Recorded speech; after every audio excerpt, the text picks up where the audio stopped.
Welcome back. Schedule కులాల్లోని అన్ని వర్గాలకు రిజర్వేషన్ల ఫలాలు సమానంగా అందడం లేదని ఆరోపణలు చాలా కాలంగా ఉన్నాయి. రాజకీయ పార్టీలు సైతం తమ స్వార్థ ప్రయోజనాల కోసం ఎస్సీ వర్గీకరణ అంశాన్ని వాడుకుంటున్నాయి.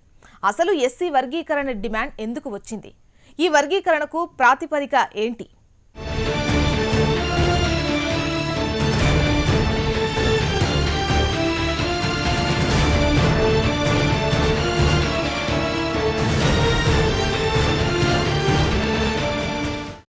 అంటే అసలు వర్గీకరణకు ఉన్నటువంటి అడ్డంకులు ఏంటి సార్? అంటే ఒకటి రాజకీయంగా ఉన్నటువంటి దోబుచులాట, రాజకీయ దాగుడుమూతలు, రాజకీయ అవకాశవాదం, అది పక్క పెడదాం.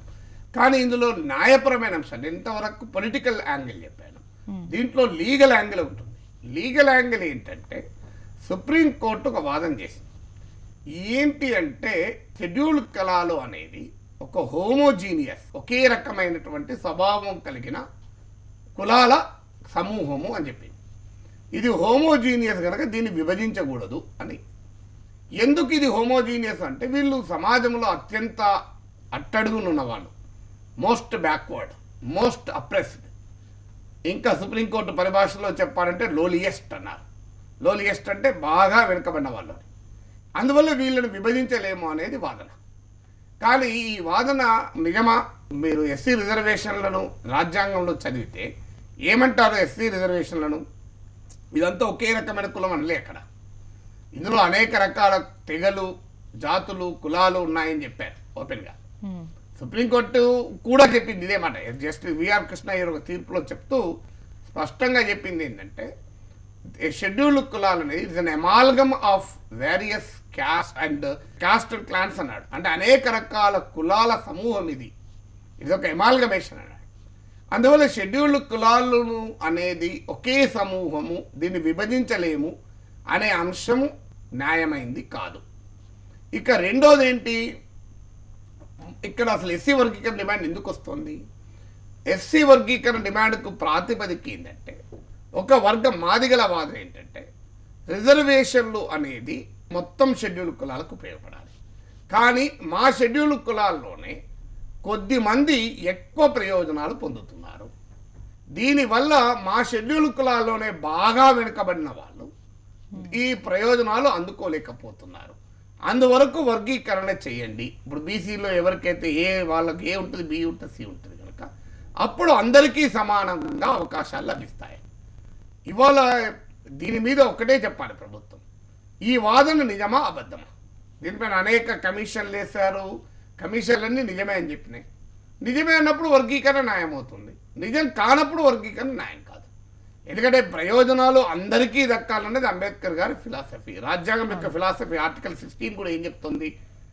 రాజ్య వ్యవస్థ కనుక సమాజంలో ఏ వర్గమైనా సమాన ప్రయోజనాలు పొందలేకపోతుంది అని భావించినప్పుడు ఆ వర్గానికి రిజర్వేషన్ల రూపంలో సహకారాన్ని అందించవచ్చు అని రాజ్యాంగంలోని ఆర్టికల్ 16 చెప్తోంది. అలాంటప్పుడు ఆర్టికల్ 16 ప్రకారం ఒక వర్గం సహాయం రాజ్య వ్యవస్థ చేయాలి అని చెప్పినప్పుడు ఒక వర్గము తనకన్నా అభివృద్ధి చెందిన వర్గం వల్ల నష్టపోతున్నామని వాదించినప్పుడు ఆ వాదన నిజమని అంగీకరించినప్పుడు వర్గీకరణ పరిష్కారం అవుతుంది. ఇందులో వేరే రాజకీయ వాదన లేవు. మీది కాదని లేదు చెప్పండి. ఇప్పుడు ఈ షెడ్యూల్ కులాల్లో కూడా అందరూ ఒకే రకంగా లేరు. ఇప్పుడు ఉదాహరణకు మాలల కన్నా మాదిగలు ఇంకా వెనుకబడి ఉన్నారు, మాదిగల కన్నా కూడా రేలీలు ఇంకా వెనుకబడి ఉన్నారు. అందువల్ల మీరు ఆ క్వశ్చన్ల చర్చల్లా జరగాల్సింది ఇది నిజమా, సామాజికంగా ఆర్థికంగా అంతరాలు ఈ షెడ్యూల్ కులాల్లో ఉన్నాయా లేవా? ఉన్నాయి అన్నప్పుడు వర్గీకరణ రైట్ అవుతుంది. ఇప్పుడు బీసీలో ఎందుకు వర్గీకరణ వచ్చింది? బీసీలో అన్ని కులాలు ఒకే స్థాయిలో లేవు. ఇప్పుడు బెస్తలకు, క్షౌర కులానికి, రజకులకు, మున్నూరు కాపులు ఒకే స్థాయిలో లేరు కదా. గౌడాసు, తెలగలు ఒకే స్థాయిలో లేరు.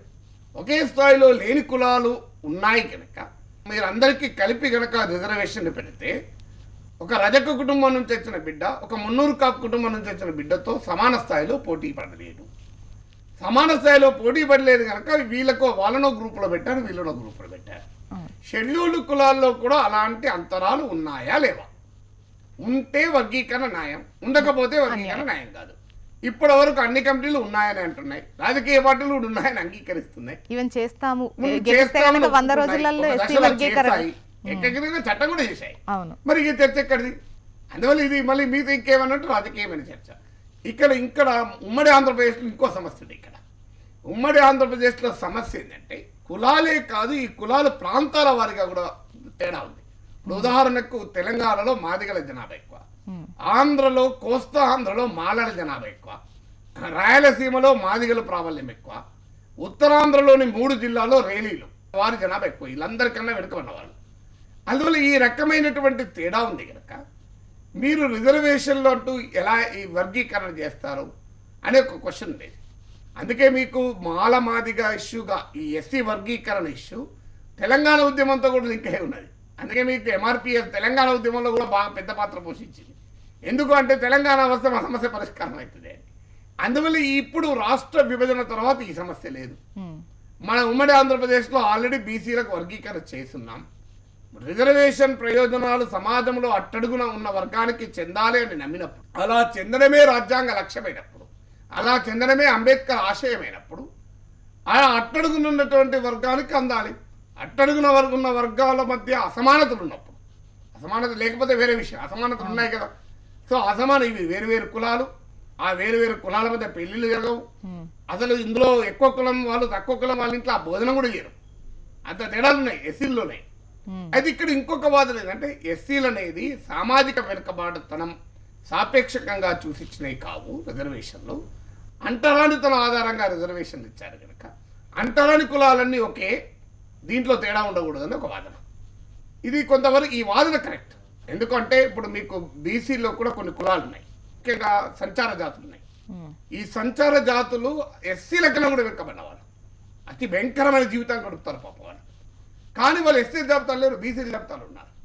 ఎందుకు అంటే అంటరాని వాళ్ళు కాదు కనుక, అంటరానితనం లేదు కనుక వాళ్ళు ఎస్సీలో లేరు. మరి అలాంటి సంచార జాతులు ఎస్సీల కన్నా వెనుకబడి ఉన్నా కూడా ఎస్సీ హోదా ఇవ్వలేదే, కారణం అంటరానితనం కదా. అందువల్ల అంటరానితనం ప్రాతిపదికగా ఉన్నటువంటి ఎస్సీ రిజర్వేషన్లు ఎలా విభజిస్తారనేది భగవాదం. కానీ ఈ వాదనలో మనం జాగ్రత్తగా పరిశీలిస్తే రేపు అంటరానితనం పోతుంది, ఎస్సీ రిజర్వేషన్లు పోతాయా? అందువల్ల ఒక అంటరానితనమే ప్రాతిపదిక అనుకుంటే అంటరానితనం చాలా గణనీయంగా తగ్గుతుంది ఇప్పుడు సమాజంలో. ఇప్పటికీ ఉన్నమాట నిజం, కానీ అదే సమయంలో తగ్గుతున్నమాట నిజం. మరి తగ్గుతున్న క్రమంలో రిజర్వేషన్ సదుపాయాలు తగ్గిస్తారా? తగ్గించారు కదా. అందువల్ల ఇలాంటి వాదనలతో కాదు, మౌలికమైన అంశం ఒకటే, సామాజికంగా విద్యాపరంగా లేదా రిజర్వేషన్లు పొందే విషయంలో ఎస్సీలోని వివిధ కులాల మధ్య తేడాలు ఉన్నాయా లేదా? ఇవాళ వాదన చేస్తున్నది అనేక కమిటీలు చెప్తున్నాయి ఏంటంటే ఇందులో మాల ఆది ఆంధ్రులు ఎక్కువ రిజర్వేషన్ బెనిఫిట్స్ పొందుతున్నారు, వారు సామాజికంగా ఆర్థికంగా కొంత అభివృద్ధి చెందినారు కంపారిటివ్లీ.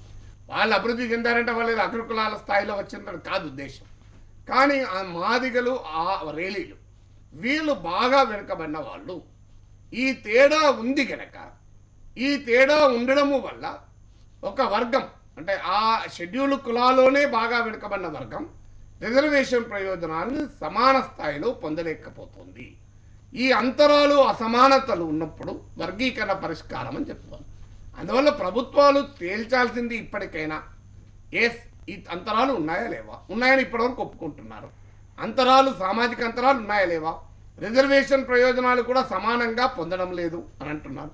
పొందనప్పుడు అది ఎస్సీలోనైనా ఎస్టీలోనైనా ఎక్కడైనా బీసీలోనైనా ఆ వర్గీకరణ అవసరమే.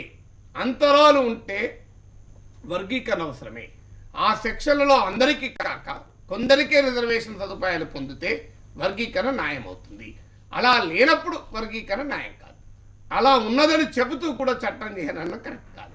అలా లేదని చెప్పండి, నిరూపించండి, ఎవరు అడగరు. అలా ఉన్నదని చెప్పినప్పుడు అది నిజమైనప్పుడు వర్గీకరణ పరిష్కారం అవుతుంది. అవును.